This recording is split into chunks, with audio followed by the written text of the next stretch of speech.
Ouvre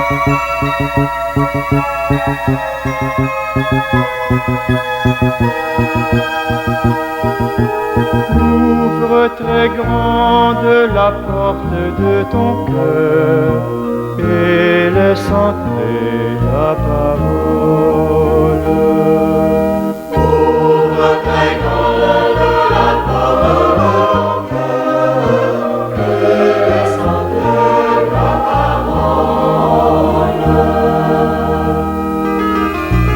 Elle est vivante aujourd'hui, la parole de Dieu, comme une espérance neuve dans tes yeux en recherche de clarté. Ouvre très grande la porte de ton cœur et laisse entrer la parole. Elle est vivante aujourd'hui, la parole de Dieu, comme un matin de lumière, se levant en vainqueur devant tes nuits. Ouvre très grande la porte de ton cœur et laisse entrer la parole. Elle est vivante aujourd'hui, la parole de Dieu, comme un guide qui rassure quand la route conduit vers l'incertain.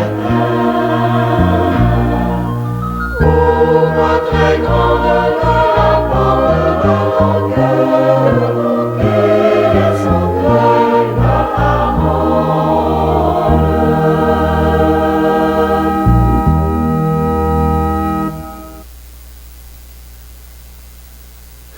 Alors bonsoir. C'est notre 6e rencontre, c'est l'avant-dernière. Moi, je reviendrai le 7 décembre. Correct? Alors, on a eu plusieurs rencontres depuis le début. On a lu le texte de Saint Marc. Et puis, nous arrivons à une partie un peu spéciale. Alors, vous avez l'ensemble ici. Vous avez toujours ça proche. Et puis, vous avez les feuilles d'aujourd'hui sont de couleur comme ça. J'ai mis tout le texte, tant qu'à faire, je l'ai mis jusqu'à la fin. C'est pour ça que vous avez 4 feuilles, je pense, ce soir, pour avoir le texte complet. J'ai jusqu'à la fin, ça va jusqu'à la fin du texte de Saint Marc. Alors, nous allons lire et nous allons suivre cette feuille-là de cette couleur, ici. Puis en même temps, bien, tout à l'heure, on va écouter le texte que vous avez peut-être lu d'avance, celui-là. Alors, on arrive à une partie de Saint Marc qui est répétée dans tous les autres évangiles, c'est-à-dire dans Saint Marc, Saint Luc et Saint Matthieu, et même Saint Jean.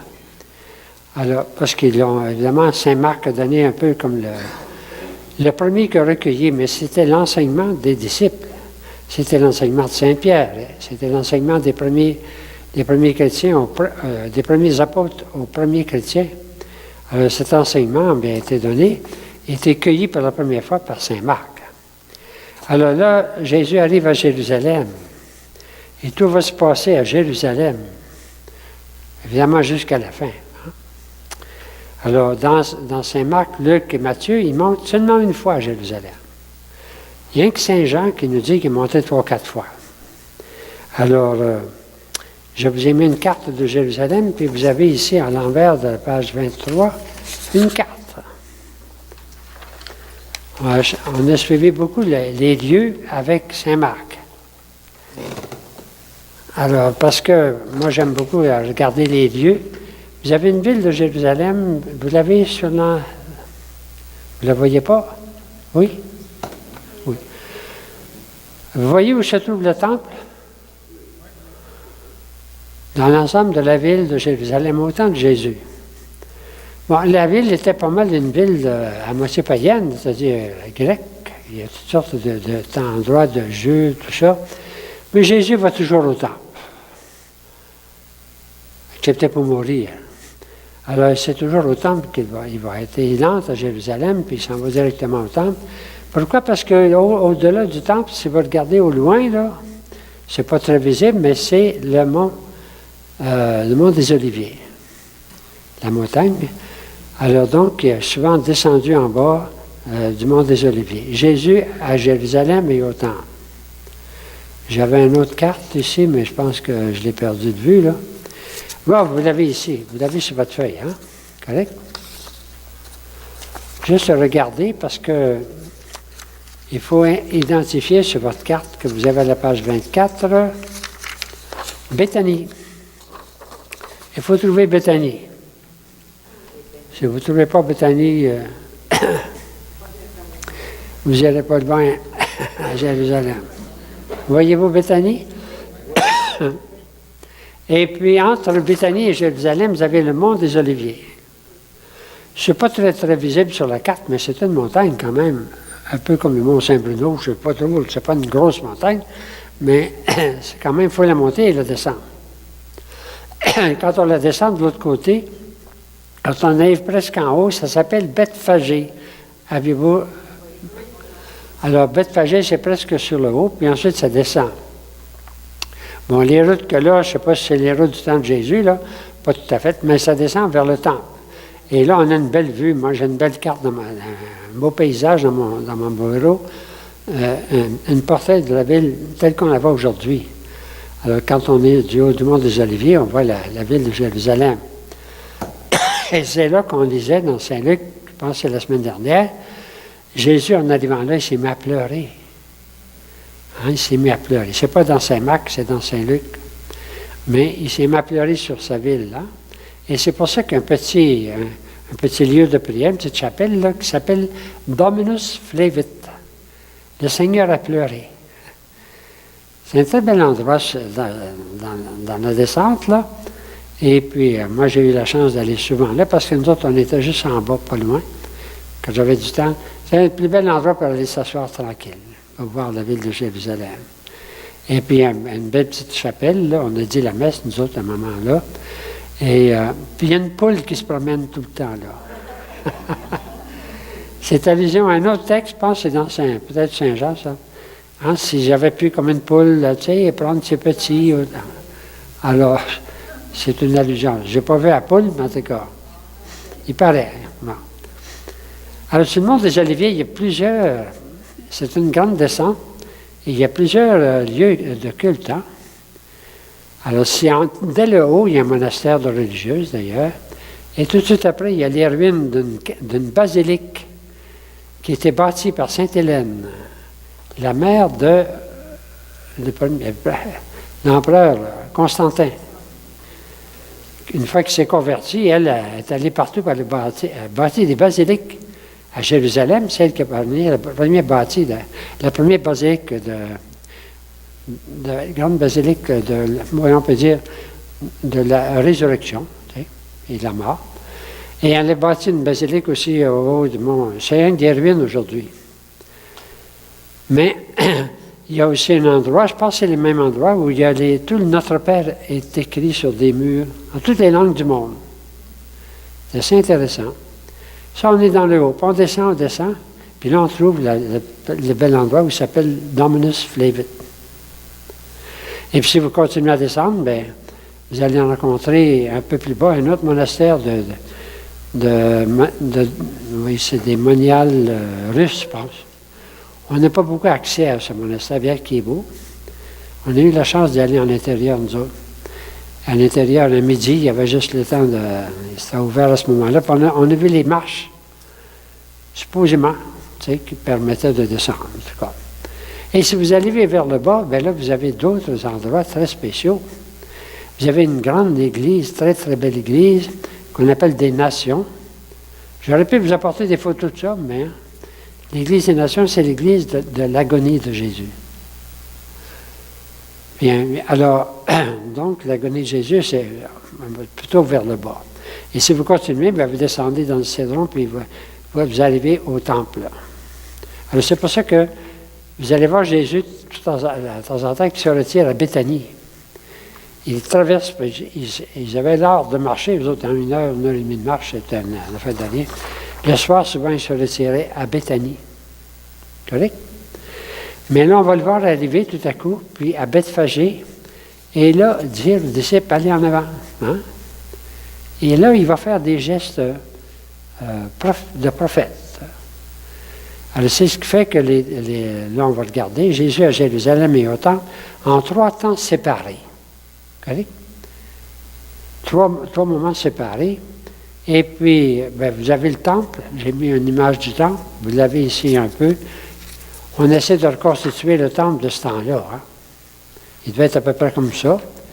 Et le temple, c'est juste l'âne, mais il y a toute l'esplanade autour avec des colonnades. C'est là que les gens se tenaient. Et c'est là que se trouvaient aussi les vendeurs. Pas dans le temple. Il y avait rien que les Juifs qui avaient le droit d'entrer dans le temple. Il y avait une place, ça m'était marqué, sous peine de mort. Si vous n'êtes pas Juif, il y avait une balustrade à quelque part, on n'avait pas le droit d'aller plus loin. Bon, il y avait la cour des femmes, la cour des hommes, la cour des prêtres. Alors, il y a 3 gestes. D'abord, l'entrée à Jérusalem, ce qu'on appelle les gestes prophétiques de Jésus. Parce que là, tout de suite, ça nous pose question. Pourquoi est-ce qu'il a fait ça? Pourquoi est-ce que Jésus est entré en triomphe à Jérusalem? C'est parce que c'est un geste prophétique. Pourquoi est-ce qu'il s'est mis à maudire un figuier qui avait des belles feuilles puis il n'y avait pas de figues? Puis c'était même pas le temps des figues. Mais non. Ben, c'est un geste prophétique, comme faisaient les prophètes. T'sais? C'est un geste strictement prophétique. Il faut essayer de découvrir le sens. Puis ensuite, il rentre dans le temple puis il chasse les voleurs. Un autre geste prophétique. Alors, la première partie, ce sont des gestes prophétiques. Mais quand on les regarde ensemble, elles prennent du sens. Un par un, ça on ne comprend pas trop, mais on les regarde ensemble, elles prennent du sens. Et c'est ce sens-là qu'on essaie de découvrir peu à peu. Alors, ça peut vous aider d'avoir un peu le visuel. C'est correct? Alors, Jésus à Jérusalem avec ses disciples, au terme d'une longue marche, et on a vu la dernière fois la marche, et des lieux étant, mais c'est Bethphagée, Béthanie, le temple, le matin puis le soir. Alors, un texte en 3 temps, entrée, affrontement puis eschatologie. Alors, on va regarder d'abord l'entrée. L'entrée, ce sont des gestes prophétiques. Après, bien, c'est l'affrontement avec les Juifs. Puis troisièmement, c'est un autre texte difficile à interpréter, ce qu'on appelle le discours eschatologique. Donc, ce n'est pas la partie la plus facile de l'Évangile. C'est assez comme ça. Ça commence par des gestes prophétiques. L'entrée triomphale. Pourquoi? Eh bien, il faut commencer par lire un texte d'un prophète. Un des derniers prophètes, Zacharie, qui écrit ceci. « Tressaille d'allégresse, fille de Sion. Pousse des cris de joie, fille de Jérusalem. Voici que ton roi s'avance vers toi.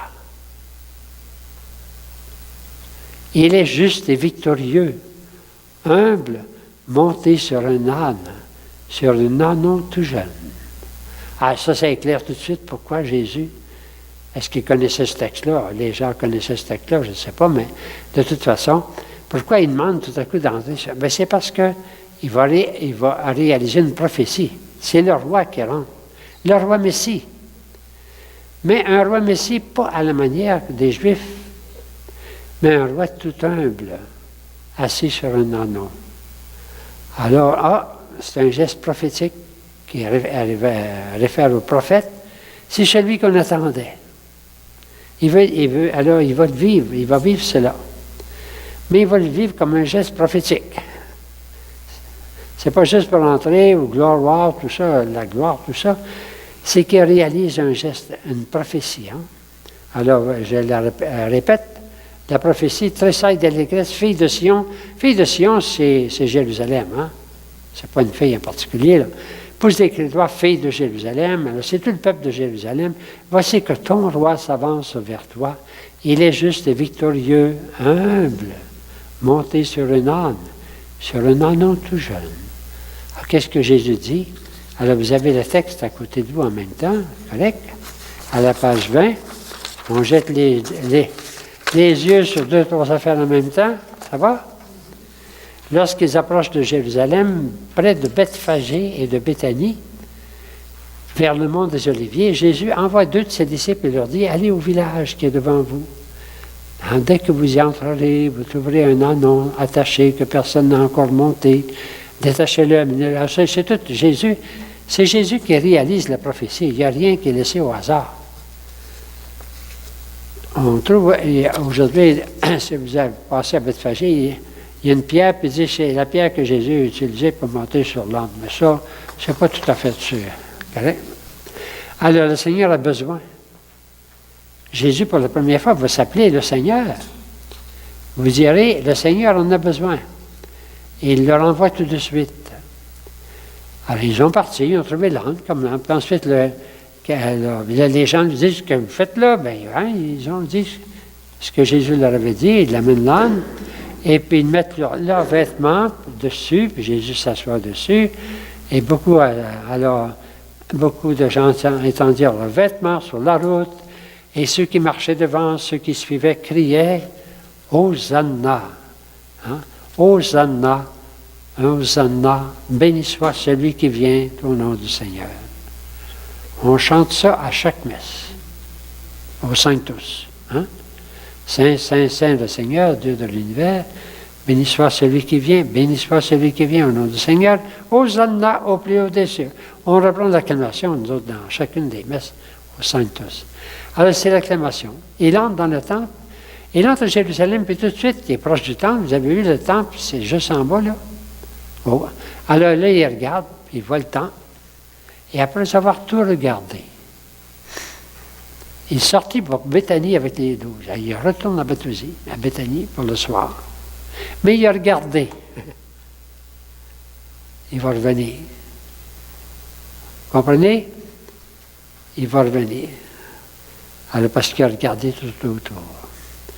Mais pour le moment, il n'a pas agi. Il retourne à Béthanie avec ses disciples. Mais en passant, tout à coup, il va faire un autre geste qui est impliqué dans les gestes sont imbriqués. Hein? C'est fréquent, ça, dans l'Évangile. Quelque chose qui est imbriqué dans deux parties. Hein.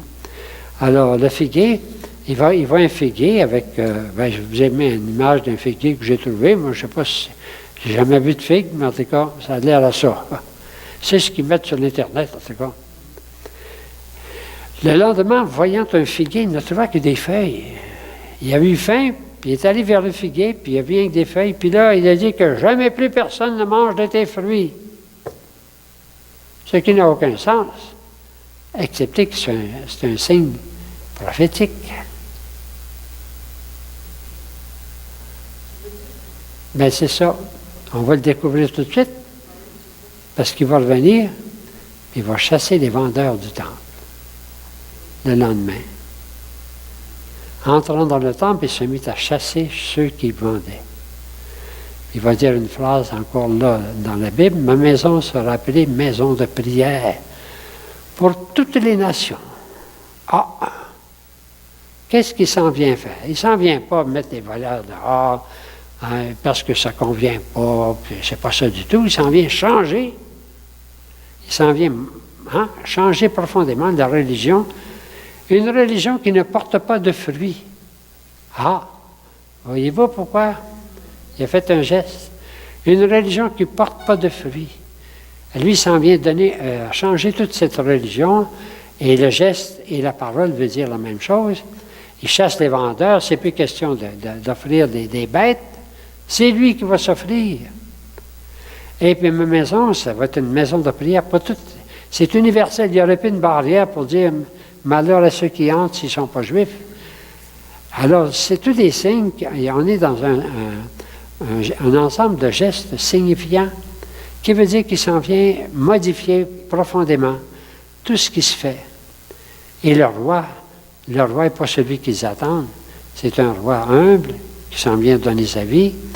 Il s'en vient changer la religion. Il entre au temple, puis il chasse pas les démons, il chasse les vendeurs. Hein, c'est un signe. Et le même signe avec le figuier. Les deux se complètent. Quand on les regarde un par un, on dit, pourquoi est-ce qu'il fait ça? Mais c'est ça. Alors là, il y a une image assez féroce. Je ne sais pas si c'est vraiment comme ça, mais en tout cas. Hein? De cette fois-là, oui. Oui. Ah oui, Jésus peut être violent. Il est violent contre le scandale, il est violent contre les pharisiens, les hypocrites, puis il est violent contre les... Ah oui, une bonne violence. Bon, en tout cas, je comprends.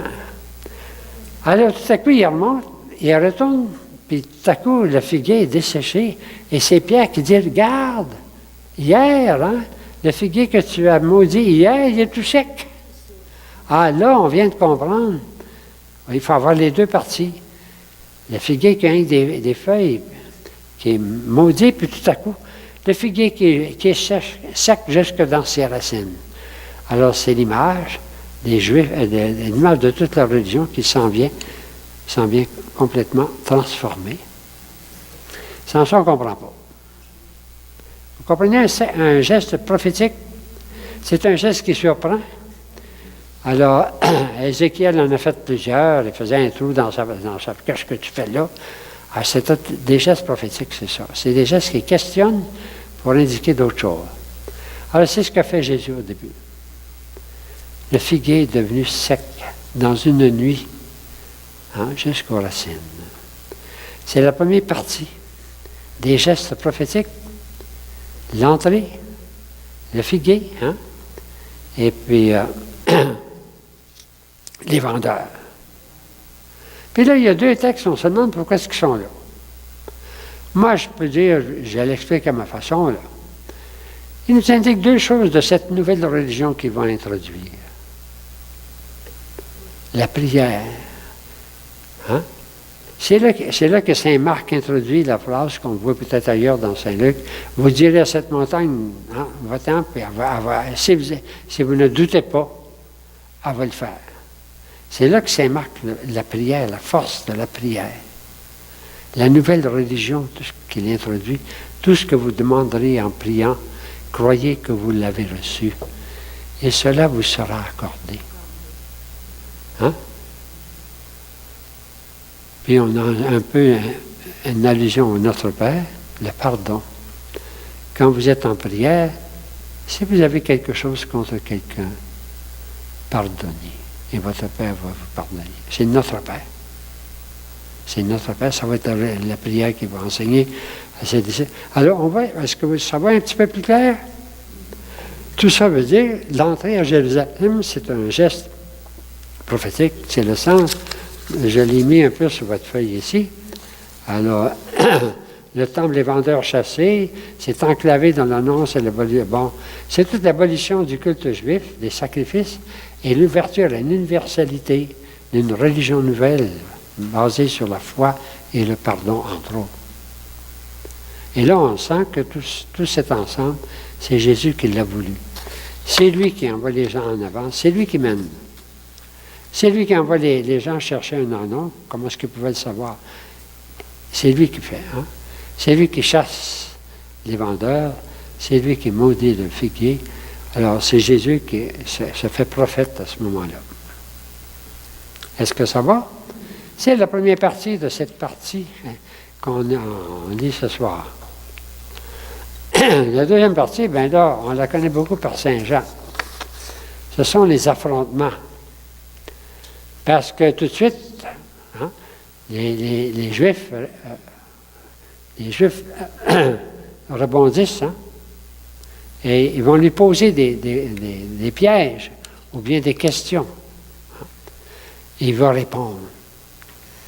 C'est la deuxième partie. Il faut regarder les pièges des Juifs et les réponses de Jésus. Très beau. Le premier piège, Par quelle autorité tu fais ça? La réponse de Jésus. Mais je vais vous poser une question. Dites-moi par quelle autorité Jean baptisait. Hein?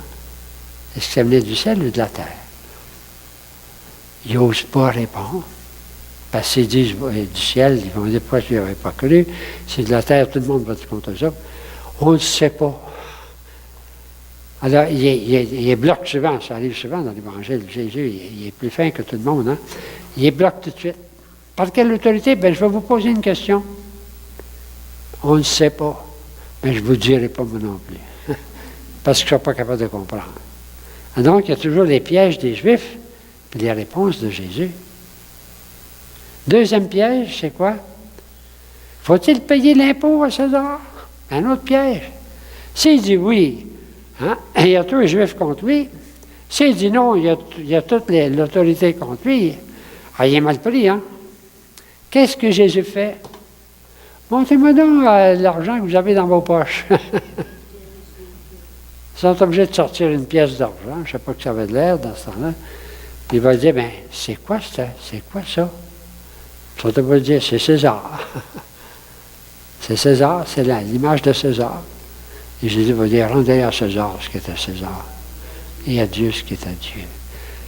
Alors, on ne peut pas piéger Jésus. Les autres restent bouche bée, comme on dit. Ils sont bouchés. Hein? Alors, c'est très beau.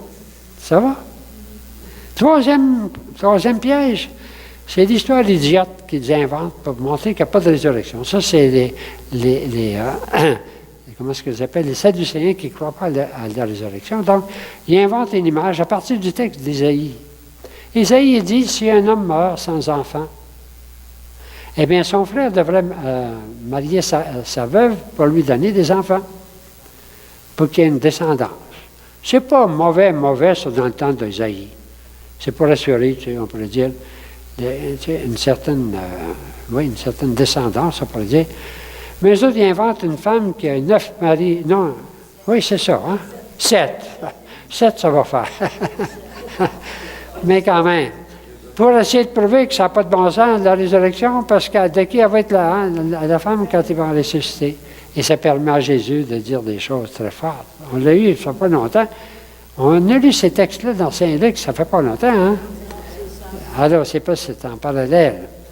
Alors, Jésus va leur dire, bien, quand on ressuscite, on n'est pas marié, on n'est pas homme et femme, on est comme les anges. C'est un beau texte, ça. Et puis, il va s'appuyer sur... Les autres s'appuyaient sur Moïse, mais lui, il va s'appuyer sur Moïse aussi. Vous croyez à Moïse? Mais Moïse, hein, quand Dieu s'est révélé à Moïse, il a dit, je suis le Dieu d'Isaac, d'Abraham, Isaac et Jacob. Il n'est pas le Dieu des morts. Il est le Dieu des vivants. Il y a une phrase qu'on n'avait pas dans Luc, qui est très forte dans Marc. Vous êtes complètement dans l'erreur. Hey, c'est très fort. C'est plus fort ici que dans Saint-Matthieu, je pense. Est-ce que ça va?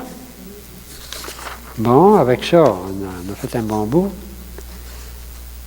Rendez à César. Bon, excusez. Vous êtes complètement dans l'erreur. C'est à la page 21.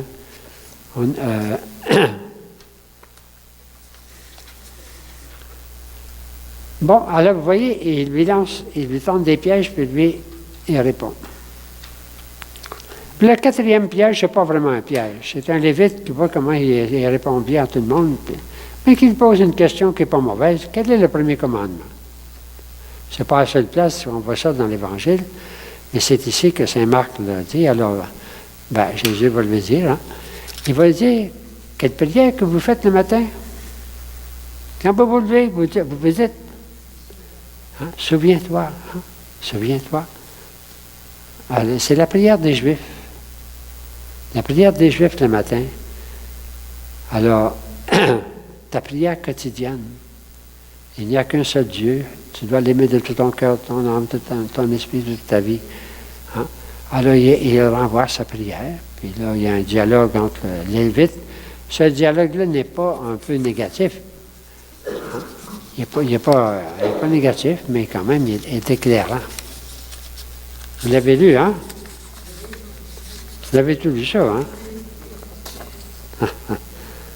Bon, ça va? C'est sur votre feuille ici en bas. Alors, tout est là. Tu n'es pas loin du royaume de Dieu. C'est ça dans les prières. Là, parce que c'est un lévite qui n'est pas... c'est pas comme avant ça, c'était les pharisiens, c'était les hérodiens, c'est ceux qui essayaient de tendre des pièges. Le dernier, bien, alors c'est un scribe. Tu sais. Alors, très bien, maître, il est unique. Alors, il aimait de tout son cœur, de toute son intelligence, de toute sa force. Jésus, voyant qu'il avait bien répondu avec sagesse, lui dit, tu n'es pas loin du royaume de Dieu, et personne plus n'osait l'interroger. Cette deuxième partie est finie. La première partie, c'était des gestes symboliques. La deuxième partie, c'était l'affrontement. Alors, c'est fini. Correct? Il reste la troisième partie. Ah, entre-temps, excusez, je vais aller trop vite. Entre-temps, il va leur raconter une parabole. Ah oui, je vais trouver, excusez, elle n'est pas fini la partie. Entre-temps, il va leur raconter la parabole des vignerons meurtriers. On la connaît, hein? Quelqu'un avait une vigne, il la confiait à des vignerons, puis il est parti en voyage, je ne sais pas où. Et puis un bon jour, ben, c'était le temps des fruits. Il a envoyé un de ses serviteurs chercher les fruits, puis il avait le droit. Il l'avait laissé en fermage, hein? Ils l'ont battu. Il en a envoyé d'autres. Ils les ont massacrés. Il en a envoyé d'autres. Ils les ont tués. Alors, qu'est-ce qu'il a dit? Il me reste mon fils. Je vais leur envoyer mon fils. Quelle naïveté, hein? Quelle naïveté. Je vais leur envoyer mon fils.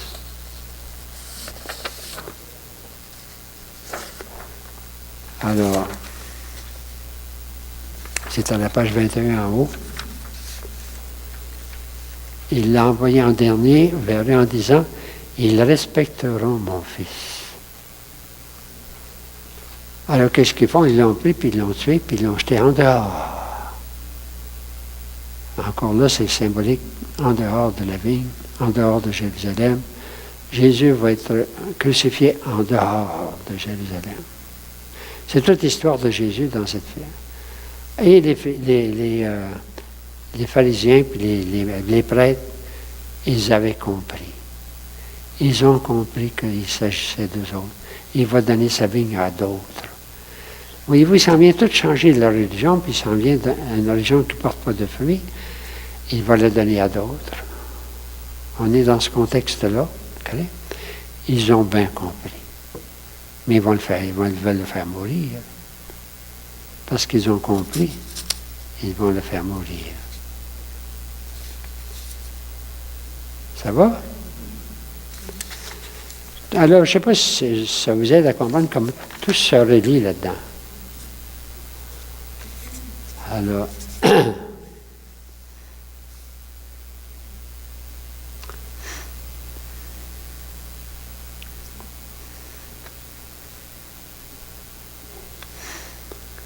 bon. Là, je suis rendu à la page 21, ça va? On est déjà en bas, presque au vent. Alors, la parabole était mise en plein milieu de l'affrontement. Hein? La parabole de figuier, des vendeurs, non, oui, voyons. Le vigneron meurtrier, c'est en bas de la page. Hein? Alors, ils avaient bien compris que c'était pour eux qu'elle avait dit cette parabole.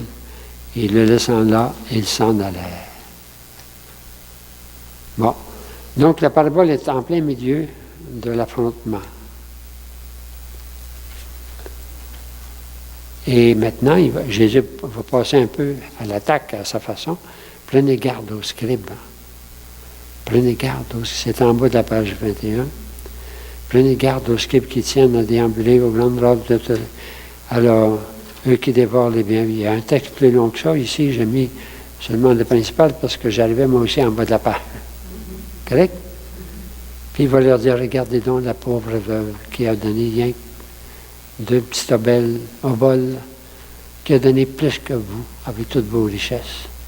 Alors, il est tout le temps en train d'indiquer des signes de la nouvelle religion qui vient, hein, et puis en même temps de mettre en question celle des pharisiens, des hérodiens, des publicains, et des scribes, et des prêtres.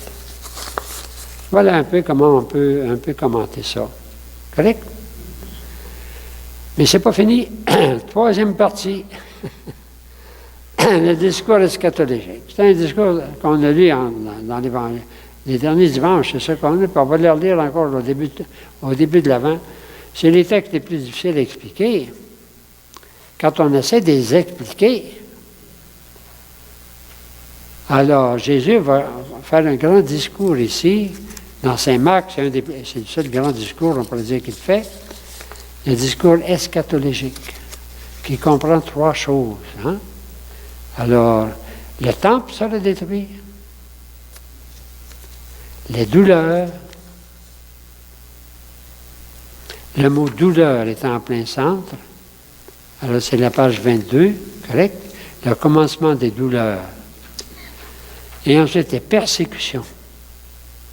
Vous allez être persécutés. Puis la troisième partie, la grande détresse. La grande détresse, c'est encore pire. C'est l'antichrist, on pourrait dire. C'est l'idole qui se met à la place de Dieu. Hein? C'est terrible. Dans le temple, bien, c'est ce qui se donne comme Dieu. La grande détresse, on pourrait lui donner l'abominable dévastateur. On emploie d'autres termes, des fois, dans l'Évangile. Alors, et finalement, heureusement, après ces 3 moments-là, très forts, la venue du Fils de l'homme. Ce qu'on appelle la parousie. La venue du Fils de l'homme. Ça se termine dans l'espérance. La venue du Fils de l'homme.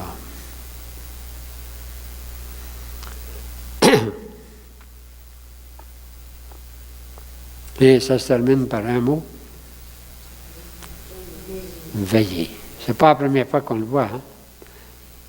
Mais ça se termine par un mot. Soyez prêts. Dans d'autres évangiles, il y a les vierges sages, les vierges folles, celles qui n'ont plus rien dans leur lampe. C'est toujours le mot veiller. Veiller. Alors, il est question de 2 choses là-dedans qui sont historiques. La ruine du temple, c'est vrai, c'est historique. C'est 40 ans après Jésus, en 70, mais il l'annonce. Le temple va être détruit, hein? Pierre par pierre, il ne restera pas une pierre. Il en reste quelques-unes, des grosses en bas. Là. Il reste les fondements. Les Romains vont venir et vont détruire le temple. Il y a quelque chose d'historique. Puis un autre aspect historique, ce sont les persécutions. Quand saint Marc rappelle ça dans son évangile, il parle à des chrétiens qui sont persécutés.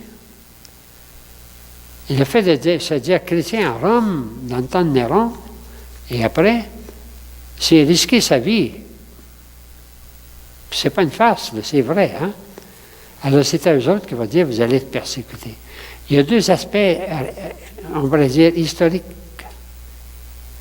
La ruine du temple, à Jérusalem, et la persécution, surtout à Rome, puis ça va se répandre partout.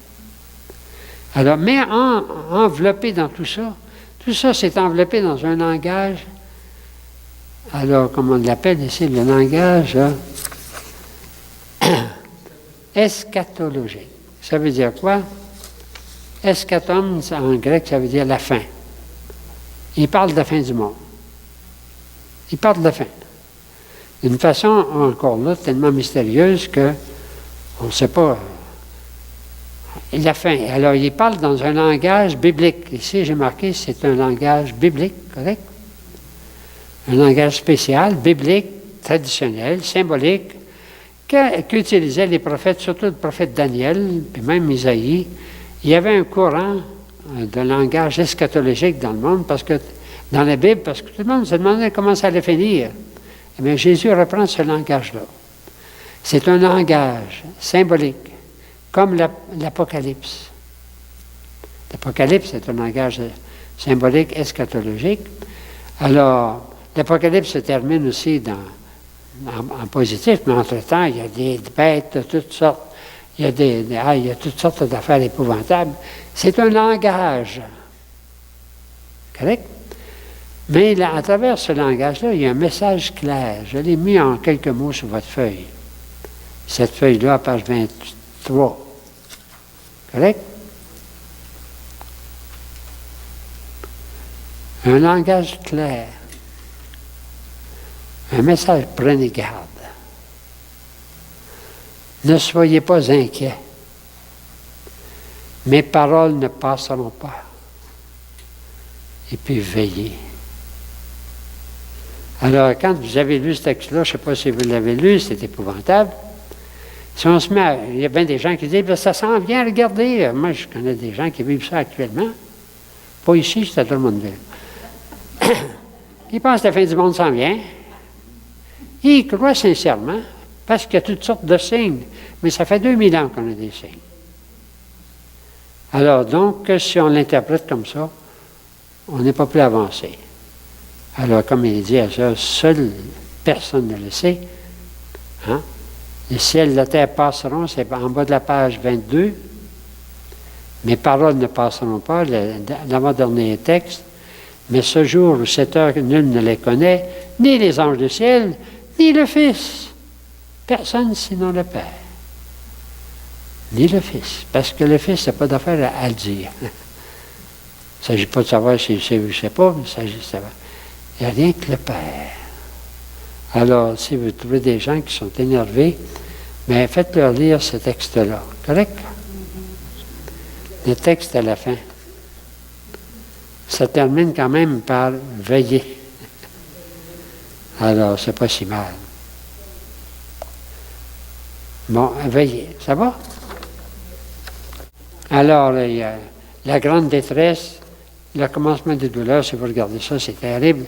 Il va y avoir des guerres, les nations contre les nations. Il va y avoir des tremblements de terre, il va y avoir des famines.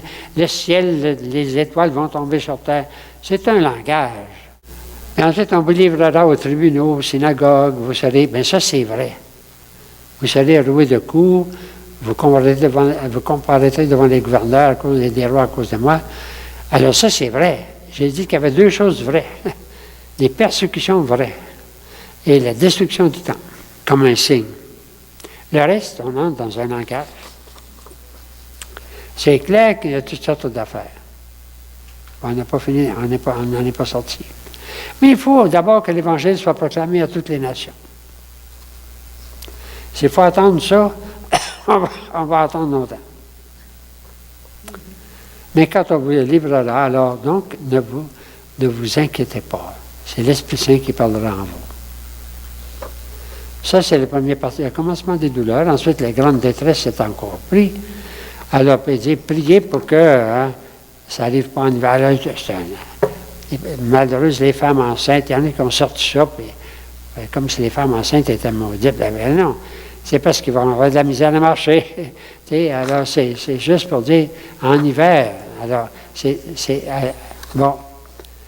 Ces jours-là seront des jours de détresse comme il n'y en a pas eu de pareil depuis le commencement du monde que Dieu a créé jusqu'à maintenant. Comme il n'y en aura plus. Et si le Seigneur n'avait pas abrégé ces jours, personne n'aurait la vie sauve.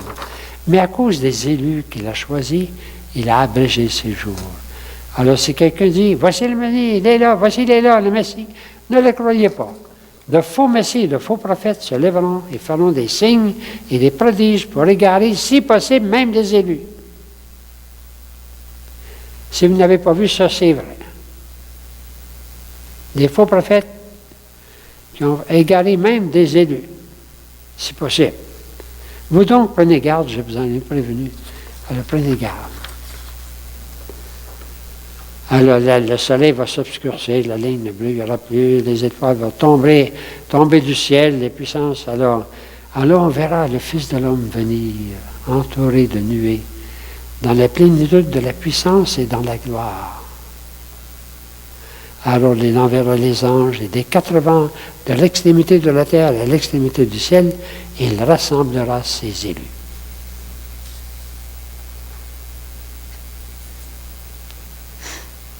Vous n'êtes pas convaincu? C'est pas moi, c'est dans l'Évangile.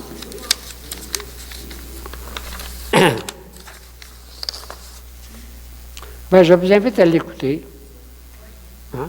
On écoute toujours le texte. On l'écoute, c'est pas très long. Et c'est ça. La conclusion, on verra tout à l'heure. J'ai marqué au-delà de la mort sur le texte quand même ici, la promesse de vie. Et c'est ça qu'il faut vivre. Je crois en Jésus-Christ, son Fils, notre Seigneur, qui a été crucifié, est mort, est enseveli, est descendu aux enfers. Le 3e jour, est ressuscité des morts, est monté aux cieux, est assis à la droite de Dieu. D'où il viendra juger les vivants et les morts. Et dans l'autre credo, et son règne n'aura pas de fin. C'est notre credo, c'est notre foi. Hein? Il va revenir. Peut-être dans 25 000 ans, je ne sais pas. Mais ici, nous avons des beaux textes d'espérance. J'en ai mis plusieurs parce que c'est la fin qui compte. Hein? Au-delà de la mort, la promesse de vie. Il faut le vivre chacune d'entre nous. Quand on est jeune, on n'y pense pas trop. Quand on commence à être vieux, on commence à y penser. Mais c'est plein d'espérance. J'ai mis quelques textes ici, de plusieurs ailleurs dans la Bible. Saint Jean qui nous dit dans sa première lettre, nous lui serons semblables, puisque nous le verrons tel qu'il est. On n'est pas pour voir Jésus de Nazareth tel qu'il marchait avec les disciples. On va voir Jésus de Nazareth transformé dans la gloire. Hein? Ressuscité. Mais pour le voir, il faut être ressuscité, nous autres aussi. Alors le Seigneur transfigurera notre corps humilié pour le rendre semblable à son corps de gloire. C'est dans Philippiens. Quand le Christ, votre vie, paraîtra, alors vous aussi, vous paraîtrez avec lui en pleine gloire.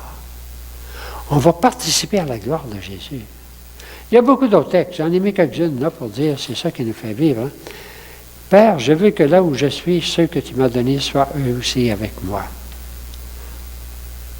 Et vous avez déjà Job dans l'Ancien Testament, le texte qu'on lit souvent au funérailles, de mes yeux de chair, je verrai Dieu. Job, je ne savais pas ce qu'il disait trop tôt, mais c'est réalisé. Saint Jean nous le confirme. On l'écoute. Et Jésus s'en alla avec ses disciples vers les villages voisins de César. Lorsqu'ils approchent de Jérusalem, près de Bethphagée et de Béthanie, vers le mont des Oliviers, Jésus envoie 2 de ses disciples et dit « Allez jusqu'au village qui est là devant vous. Vous trouverez un ânon attaché que personne n'a encore monté, amenez-le. Et si quelqu'un vous dit « Pourquoi faites-vous cela ?» répondez « Le Seigneur en a besoin et il le renvoie ici tout de suite. » Ils partent et trouvent un ânon attaché dehors près d'une porte dans la rue. Ils le détachent et amènent l'ânon à Jésus. Jésus s'assit dessus, beaucoup étendirent leurs vêtements sur la route, et d'autres des feuillages qu'ils coupaient dans la campagne. Et ceux qui marchaient devant et ceux qui suivaient criaient « Hosanna ! Béni soit au nom du Seigneur celui qui vient, béni soit le règne de celui qui vient, béni soit le règne de David, notre Père, Hosanna au plus haut des cieux !» Et Jésus entra à Jérusalem, dans le temple. Et après avoir tout regardé autour de lui, comme c'était déjà le soir, il sortit pour se rendre à Béthanie avec les 12. Le lendemain, à leur sortie de Béthanie, il eut faim. Et voyant de loin un figuier qui avait des feuilles, il alla voir s'il n'y trouverait pas quelque chose. Mais s'étant approché, il n'y trouva que des feuilles, car ce n'était pas le temps des figues. Et s'adressant à lui, il a dit que jamais plus personne ne mange de tes fruits. Et les disciples écoutaient.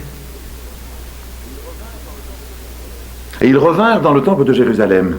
Et Jésus se mit à chasser ceux qui vendaient et achetaient à l'intérieur du temple.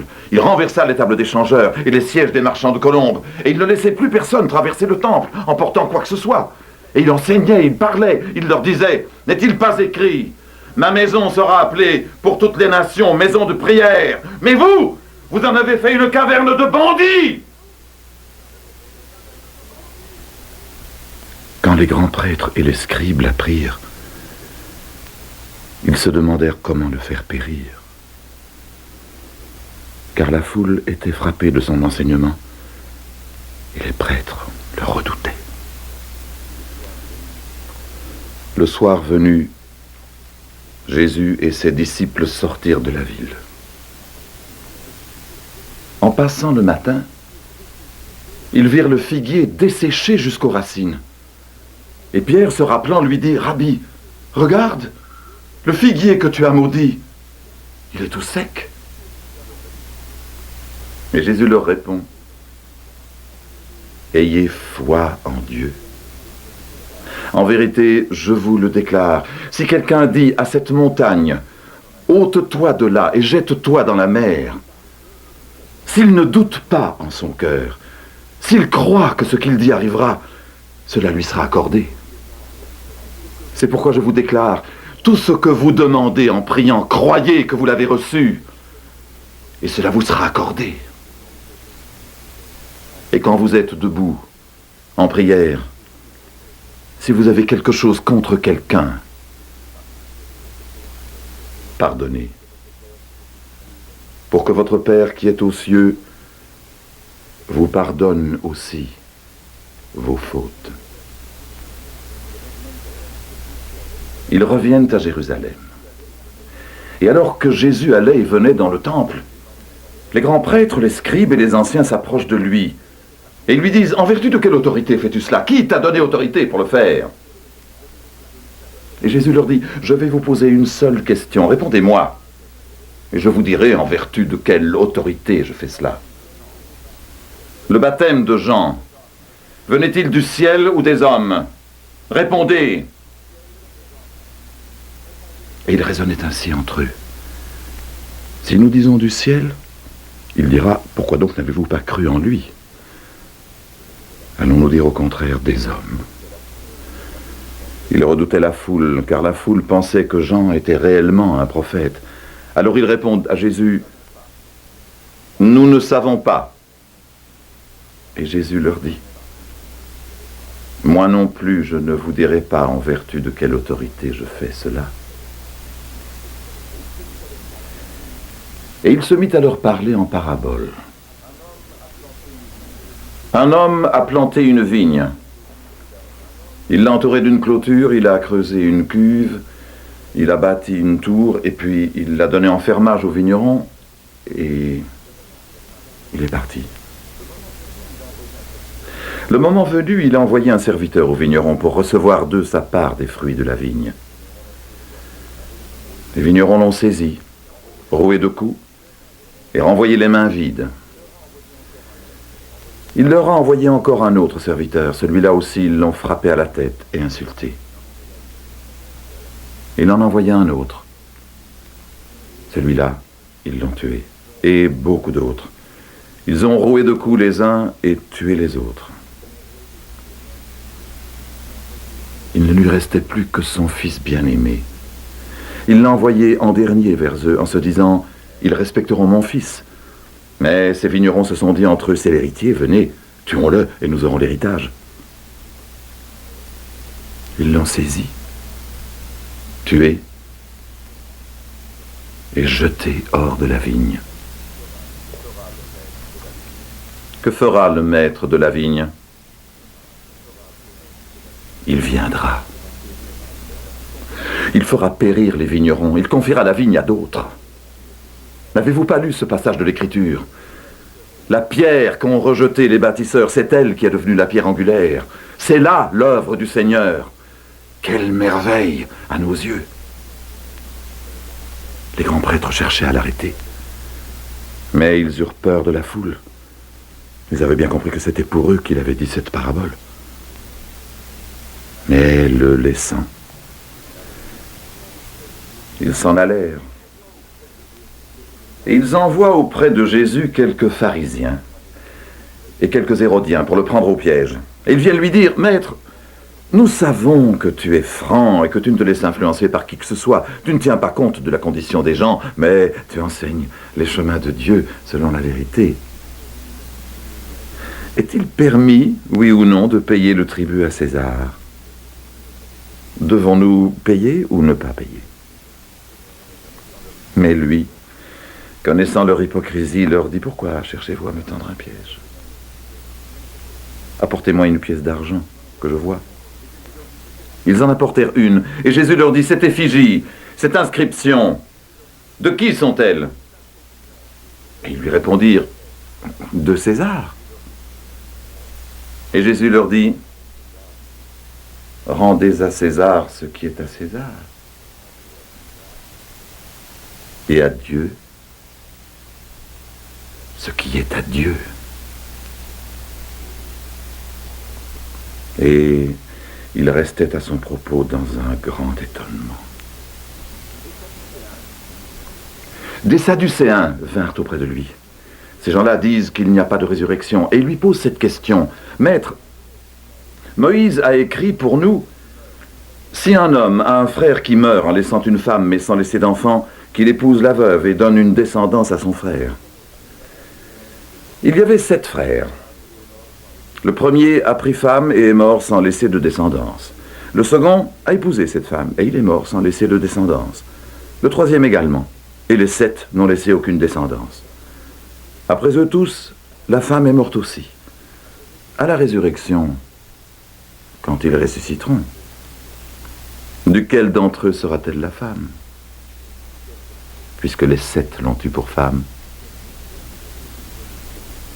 Et Jésus leur dit, « N'est-ce point parce que vous ne connaissez ni les Écritures ni la puissance de Dieu que vous êtes dans l'erreur? En effet, quand on ressuscite d'entre les morts, on ne prend ni femme ni mari, mais on est comme des anges dans les cieux. Quant au fait que les morts doivent ressusciter, n'avez-vous pas lu dans le livre de Moïse, au récit du buisson ardent, comment Dieu lui a dit, « Je suis le Dieu d'Abraham, et le Dieu d'Isaac, et le Dieu de Jacob. » Il n'est pas le Dieu des morts, il est le Dieu des vivants. Vous êtes complètement dans l'erreur. Un scribe s'avança. Il les avait entendus discuter, et il voyait que Jésus leur avait bien répondu. Et il lui demanda, « Quel est le premier de tous les commandements ?» Et Jésus répondit, « Le premier, c'est « Écoute, Israël, le Seigneur notre Dieu est l'unique Seigneur. Tu aimeras le Seigneur ton Dieu de tout ton cœur, de toute ton âme, de toute ta pensée et de toute ta force. Et voici le second. Tu aimeras ton prochain comme toi-même. Il n'y a pas d'autre commandement plus grand que cela. » Et le scribe lui dit, « Maître, tu as dit vrai, il est unique, il n'y en a pas un autre que lui. Et l'aimer de tout son cœur, de toute son intelligence, de toute sa force, et aimer son prochain comme soi-même, cela vaut mieux que tous les holocaustes et tous les sacrifices. » Et Jésus, voyant qu'il avait répondu avec sagesse, lui dit, « Tu n'es pas loin du royaume de Dieu. » Et personne n'osait plus l'interroger. Comme Jésus s'en allait du temple, un de ses disciples lui dit, « Maître, regarde, quelle pierre, quelle construction !» Et Jésus lui dit, « Tu vois ces grandes constructions, il ne restera pas pierre sur pierre. Tout sera détruit. » Et comme il était assis au mont des Oliviers, en face du temple, Pierre Jacques, Jean et André, à l'écart, lui demandaient « Mais dis-nous quand cela arrivera. Et quel sera le signe que tout cela va finir ?» Et Jésus se mit à leur dire « Prenez garde que personne ne vous égare. Beaucoup viendront en prenant mon nom. Ils diront « C'est moi ». Et ils égareront bien des gens. Quand vous entendrez parler de guerre et de rumeurs de guerre, ne vous alarmez pas, il faut que cela arrive. Mais ce ne sera pas encore la fin. On se dressera, en effet, nation contre nation et royaume contre royaume. Il y aura des tremblements de terre, il y aura des famines. Ce sera le commencement des douleurs de l'enfantement. Soyez sur vos gardes. On vous livrera aux tribunaux et aux synagogues. Vous serez roués de coups. Vous comparaîtrez devant des gouverneurs et des rois. À cause de moi, ils auront là un témoignage. Car il faut d'abord que l'Évangile soit proclamé à toutes les nations. Quand on vous conduira pour vous livrer, ne soyez pas inquiets à l'avance de ce que vous direz. Ce qui vous sera donné à cette heure-là, dites-le. Ce n'est pas vous qui parlerez, c'est l'Esprit Saint. Le frère livrera son frère à la mort, et le père son enfant. Les enfants se dresseront contre leurs parents, et les feront condamner à mort. Vous serez haïs de tous à cause de mon nom, mais celui qui tiendra jusqu'à la fin, celui-là sera sauvé.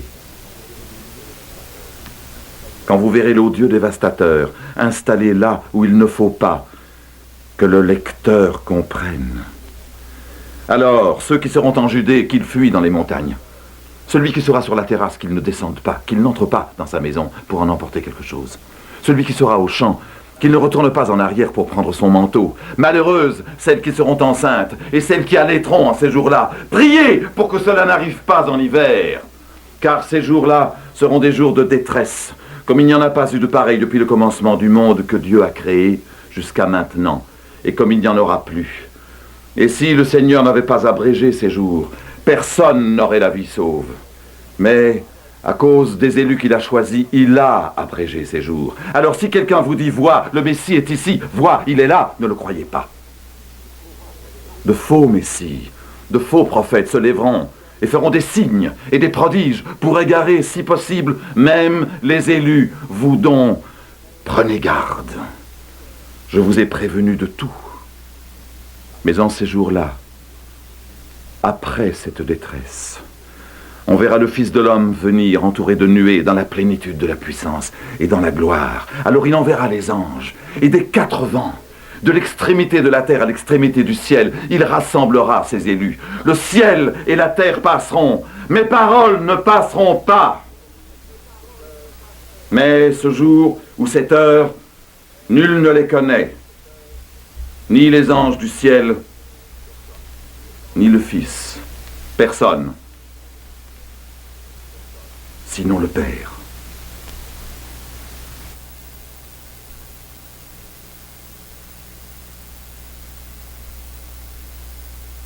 Ça va?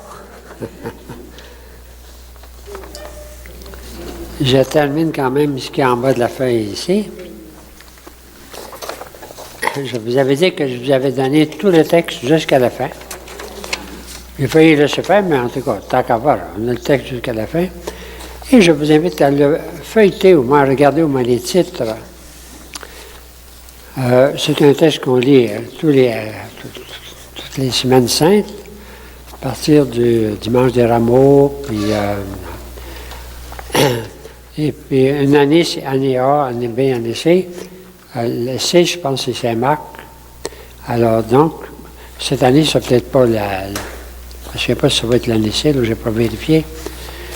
Mais que ce soit Saint-Luc ou Saint-Matthieu ou Marc, les trois se ressemblent tellement parce que c'est ce qu'on enseignait. C'est que la première prédication qu'on appelle le kérygma, la première proclamation de l'Évangile, c'était sa mort, sa résurrection. Après ça, on s'est souvenu de tout le reste. Mais c'est le cœur, c'est le début. Hein? On appelle ça le kérygma, la proclamation. Kérygma, K-E-R-Y-G-M-E, kérygma. C'est la première proclamation de la bonne nouvelle de Saint-Pierre, tout de suite après la résurrection, après la Pentecôte. Et alors, qu'est-ce qu'ils d'abord, ils enseignent que Jésus est mort, celui que vous avez connu, vous l'avez vu mourir, bien, il est vivant. Après ça, ben, tout le reste va venir. Hein? Alors, c'est pour ça qu'en lisant ce texte-là, bien, on lit la première prédication. Bon. Alors, je me suis demandé, comment faire pour une lecture neuve avec Saint-Marc? On laissait pas mal par cœur, hein?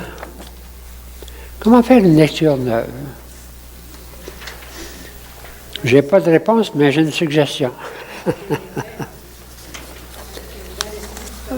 Hein?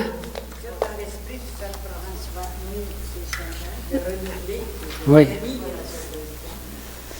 Je vous suggère de souligner les paroles de Jésus, comme une nouvelle façon. Vous avez le texte en entier. Au début, il y a beaucoup de paroles, puis non, plus ça va, moins il y en a. Mais soulignez les paroles de Jésus. C'est comme une façon d'entrer dans l'intérieur avec tout ce qu'il nous dit. Ça peut être une suggestion pour relire le texte et lire les paroles de Jésus. Je ne peux pas les reprendre avec vous ici, là, on les reverra la prochaine fois. Et puis, comme je fais d'ordinaire, je lis des commentaires, puis je vous en donne un peu ma lecture, des commentaires pour voir comment lire la passion de Jésus. On arrive à Noël, ce n'est pas le temps, mais, que voulez-vous, on arrive à la fin de l'Évangile. On arrive à la fin de l'année aussi, l'année liturgique. Alors, il y a beaucoup de choses qui vont s'enchaîner. Alors, je vous dis, on en parlera la prochaine fois, mais commencez par lire les paroles de Jésus. Il y a ces paroles à Béthanie. N'oubliez pas Béthanie. Ça commence à Béthanie. Il a tourné à Béthanie. Et puis ensuite, les paroles de Jésus. Ensuite, il y a la dernière scène, très brève, chez Marc, comparé à Jean, là, tu sais. Et puis ensuite, les paroles à ses disciples, puis les dialogues. Et il y a un personnage, Judas, qui est toujours là. Et puis Pierre, ce qu'on voit. Pierre qui a toujours les deux pieds dans la même bottine. Il fait toutes sortes de promesses, pauvre Pierre. Ça va?